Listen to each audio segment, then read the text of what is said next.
Hey guys, this is Josiah here. Welcome back to another episode of Josiah's Grape Reviews. Today I will be reviewing the North Wilksboro weekend, the truck race and the cup race. Without further ado, let's go ahead and get on with it. So starting with the truck race, which was ran, I believe, on Saturday. It was like early afternoon Saturday. Chandler Smith ended up going back-to-back, winning back-to-back North Wilkesboro truck races. So this time he didn't have to steal it with Lane Briggs and Corey Heim getting into each other. This time he actually, dominated late. And he pulled away, was 8.5 seconds ahead of Lane Briggs. It was pretty crazy. So Chandler Smith won, Lane Briggs second, Shane Van Gisbergen third. There's a lot of Cup guys in the truck race, but I don't think we had SVG being the first, the highest running Cup guy finisher. That was pretty crazy. Christian Eckes ended up getting a solid fourth. Landon Lewis is I think his third straight top five. I want to say this time at North Wilkesboro Oval. So it's pretty impressive. Same with SVG getting an oval top three there. Gio Ruggiero came home in sixth. Chase Elliott was seventh. Elliott spent a good majority of the race inside the top five, inside the top 10. I think he had a top five truck. Just one bad restart. The inside got a pretty bad restart led by, I believe, Ty Majeski was leading it, and then had a bad restart, and then that's what sent Elliott back there, and he wasn't able to recover. Stuart Friesen, eighth place. He was top 10 pretty much all day. I want to say this was his best race of the season by far. He was top 10 all day. Spent some time in the top five. He was up to third, but it was pretty clear he didn't have that good of a truck, so he fell back. Still came home to finish in eighth, which is pretty good. Corey Heim ended up coming home ninth. I really thought once Corey Heim entered into this race, I'm like, oh, he's going to win. Because Corey Heim wins every single freaking truck race, but he was just off this truck race. So ninth for him. Ty Majeski came home top 10. And that's all your lead lap finishers. That's crazy. 11th place, Caden Honeycutt was lapped down. There was 10 trucks in the lead lap. It was crazy. If you think that's crazy, wait till you see the Cup results. So Caden Honeycutt one lap down, also had an off race. Tyler Ripe, Jake Garcia, Ben Rhodes, and Christopher Bell all get top 15s. Dawson Sutton, Nick Lights, Tanner Gray, Tyler Ankerman, Daniel Hemrick all get top 20s. I'm not sure what's going on with Daniel Hemrick this season, but that team is just not good. Like they're in a playoff spot right now, but they are nowhere near as good as they were last year. Whether it's mechanical failures, tire failures, or just the 19 team running bad, it's not good. I'm a Hemrick fan, so I'm paying attention to him, and he's not running. I don't know, not good. Anyways, some other notables here. Ryan Newman back in the truck race in a one-off in the 25 truck for Dodge Ram. He came home 24th, 2 laps down. Did all he could, I guess. Enfinger down here in 25th. Don't know what happened to him, but he's 2 laps down. Carson Hosevar 2 laps down in 27th. I don't know why every single truck race it seems like Carson Hosevar is up there and then has some sort of tire issue. I don't know why. That's like 3 or 4 times. It's insane. So he came home 27th. Some other guys down here. Frankie Muniz 32nd. I want to briefly mention. I think he had to be transported. I think he had to be transported to the infield care center. I don't know if he went to the hospital or not. I don't know if we got any updates or not. I saw Frankie Muniz posted on Twitter yesterday that he was sick. I don't think that had anything to do with it. But hopefully Frankie Muniz is feeling good, and hopefully he can compete at IRP this weekend. But we'll see. So that's your results there. Looking here at the chase for the truck series, Lane Briggs and Caden Honeycutt still the only 2 drivers locked into the chase. Chandler Smith, Christian Eckes, and Gio Ruggiero are the top 5. Top 10, Ty Majeski, Ben Rhodes, Daniel Hemrick, Gray Finger, and Stuart Friesen. Currently, Stuart Friesen is tied with Tyler Anker for the final spot, but Friesen has the tiebreaker as of right now. Anker, Garcia, Brendan Queen, and Corey Heim are the first 4 out. Or I guess Andres Perez, because Corey Heim is part-time. Doesn't really count, but Corey Heim is still 14th in points. That's pretty crazy. Only like 27 back of Friesen, who has the final spot, which is crazy. But O'Reilly Series had the weekend off. Trying to go to the Cup Series results, but the stats aren't showing. I don't know if that has anything. Okay, here we go. I was good. I don't know if that has anything to do with the fact that the Wi-Fi in my room is just slow recently. I don't know what the deal is with that. But anyway, so the Cup Series lineup. The qualifying was canceled because of rain, because every weekend there's rain. So that put Brian Blaney on the pole. But he definitely wasn't the best Penske guy. No. That would go to Joey Logano. He had by far his best race of the season and completely dominated. I don't know how many laps he did. I think he led over 300 laps. It was insane. Absolutely dominant win. He gets the win. First win of the season for him. His first win since Texas last year. So over 40 races, I believe. Over 40 race winning streak snapped.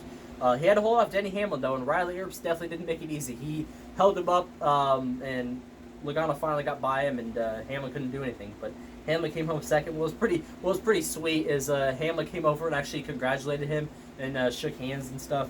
At first they said Denny Hamlin was going over. I thought it was like, oh, he's going to go over to fight. And I was like, what are we fighting about? But no. So they've settled their differences from 2013, from 2019 with Martinsville and all that stuff. So that's pretty cool. Chase Briscoe third. He had a good car, so he came home third. I think that's deserving. Ty Gibbs fourth, and SVG was top 5 all day long. Again, it's some of these. Yeah, he gets credit with good qualifying results because of the the metric and all that. But he stayed up there all race and almost won stage 1. Ty Gibbs took it from him to the last second. Bubba Wallace also finished 6th, and that only 6 guys finished on lead lap. Whereas in the Truck Series, 10 guys finished on lead lap. In Cup Series, 6 guys finished on lead lap. It was insane. First one lap down would be Brad Keselowski. He came home to finish in 7th, had a pretty good day. 8th place, Todd Gilliland. Pretty big story here. He was going up against Chase Elliott for the in-season tournament. Chase Elliott came in as a pretty big favorite, and he had a good car. He had a top 5 car, in my opinion, easily. But then a caution came out during groups like pit stops, which I'll get to in a moment. And that trapped Chase Elliott a lap down, even 2 laps down on the point, and he never was able to recover. So Todd Gilliland, because of that, was able to upset Chase Elliott and get into the final round. But kudos to Gilliland. He ran top 10 all day long, and he had a really good day. Yes, took advantage of, the Bowman caution and all that, and some favorites being trapped a lap down and never recovering, but he stayed there all day and genuinely deserved it, to be honest. Even though I'm a Chase Elliott fan, and honestly, I would have loved to see him and Gilliland go at it fairly. I don't know. It's just, as an Elliott fan, this is rough. He's had 1 top 10 since his win at Texas, I think. And it's not even by his own doing. A lot of it's bad luck. Whether like Michigan, he had the fastest car, I think. And then got loose and got to the Bell. Pocono and Chicagoland, he had at least top 5, at least top 10s. Didn't even get those. Sonoma, I think he had a better finish than what he deserved. At it seemed like he was better than the finish. His finish was undeserving. I'm going to say that much. Really, the only race I feel like they overperformed in terms of being a better finish than they deserved was San Diego. They ran awful. They were 30th, and then they got a 12th. Every other race, they've had a worse finish than they deserve. Atlanta last week, was fighting for a top 5, and the Bubba Wallace cut the air off and lost 10 spots, didn't recover. But you name it. But he's in a slump right now. It's not good, but he's still 5th in points, and I still got faith in the number 9 team. When they're good, they're good. Don't let this fool you. Let this slump fool you. Daniel Suarez also with the top 10, and same with Ryan Preece. Some good days for some underdog drivers, or some. Well, I won't say underdog, like Preece and Suarez. They're kind of underdogs, but they're not like heavy underdogs. But good days for some teams that needed it, with favorites being trapped multiple laps down. The first 10 were 1 lap down. 11th place was 2 laps down, and that was Ryan Blaney. That's pretty crazy. But Blaney did have enough to squeak by Bell and be the second driver in the final round up against Ty Gilliland. So there was that. William Byron, another fast car that was trapped multiple laps down, never able to recover. He comes home 12th. Carson Oswald 13th, was fast early. Then I think he had an issue late in stage 3, and that sent him back. Austin Cindric 14th.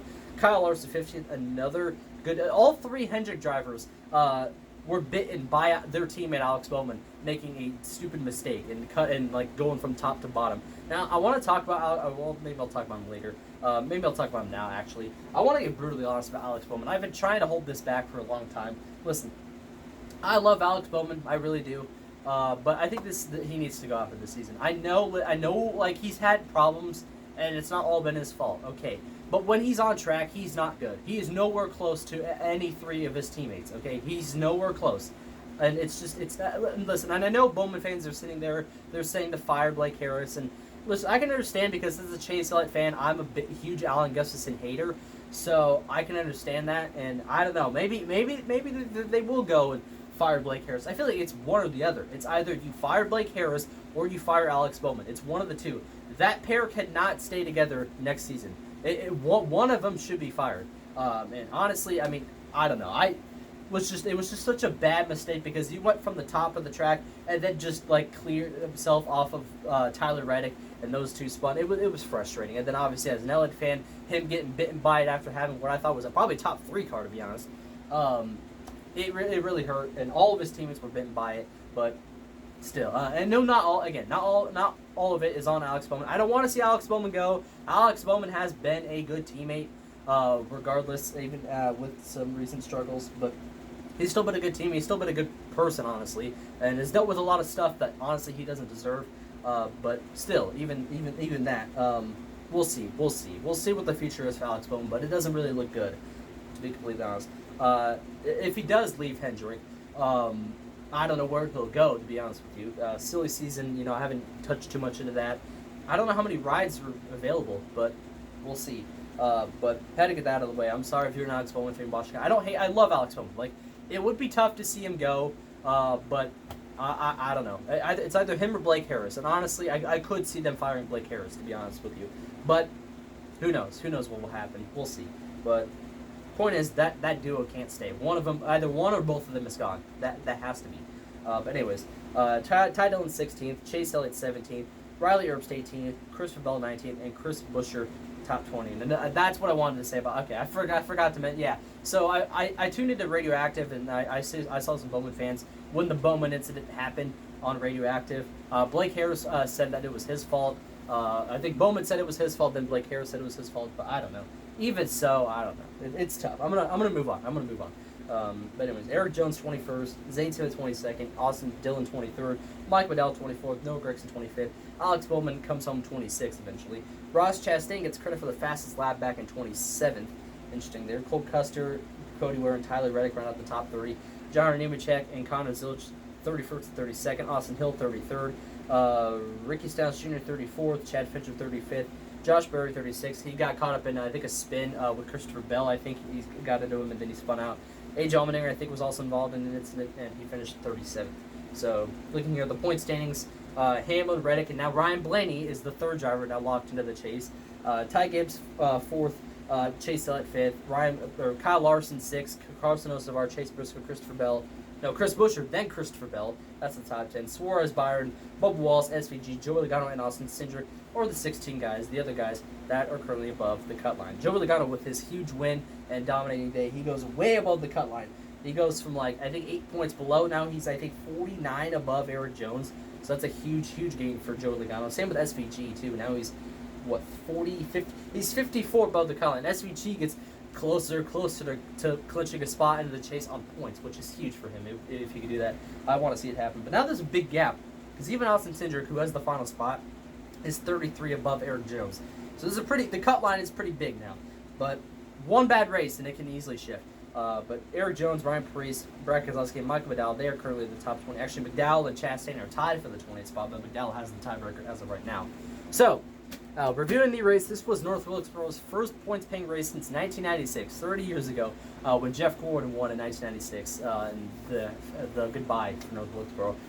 North Wilkesboro was added back to the schedule in 2023. It ran 3 years as the All-Star race, and then this year, like I mentioned, it was the points-paying race for the first time in 30 years, and honestly, it seems like we never left North Wilkesboro. Even though last time we were there was the Gen 3 or 4, I think it was the Gen 4 that was there last time. Now it's the Gen 7. But 6 guys finished on only lap. That's how a race usually would play out in 1996, I feel like, especially with, that was when prime Jeff Gordon was, prime Jeff Gordon and, kicking butt every week, it seemed like, in the late 90s. So it was pretty easy for a lot of guys to be a lap down, even multiple laps down. But yeah, I usually don't like dominance, but Logano, he deserved it. He literally deserved it. He had by far the best car. Even Hamlin and other guys who mounted the challenge, they could do anything with it. So yeah, a lot of people didn't like North Wilkesboro because of that, and even me as a guy who doesn't like dominance unless it's Chase Elliott, my favorite guy because I'm biased, like that and all that. But I didn't mind it. It wasn't a great race by any means, but it wasn't bad. And even at stage 1 was great when there was battles up front before Logano started dominating. When he was up there in the mix, there was a lot of good racing, and the restarts were chaotic, and lap traffic was chaotic. There was cars all over the place and all over different grooves and all that. And Logano kind of went to the top, had to go to the bottom, had to go to the middle. Logano could work every which way in every single groove, and that's why he had the best car, and he proved it there. But still, this race was pretty good. I've had to rate it on the group meter. I rated a solid, I'll go 6.5 out of 10, a 65% on the group meter. So that's a pretty good grape that you're getting. It's not. It could be a better grape, but it's still it's still enjoyable. So with that, that's it for Josiah's Grape Reviews. Hope you guys did enjoy, and I'll see you guys next week for Indianapolis is next weekend. IRP for the truck race, and then Indianapolis for O'Reilly and the Cup Series. Should be fun. Should be a lot of fun. We'll see who the in-season tournament winner is. Todd Gilliland or Ryan Blaney. I think Ryan Blaney is going to beat Todd Gilliland, but Gilliland does have 2 top 10s at Indy the past 2 years, so we'll see. It should be fun. But anyways, that's it for me. Hope you guys did enjoy. As always, smash like, subscribe, and hit that little tiny notification bell. That way you don't miss any videos just like this one. As always, just do it as suggested by yours truly. And I'll see you guys in the next video. See you guys then. Bye.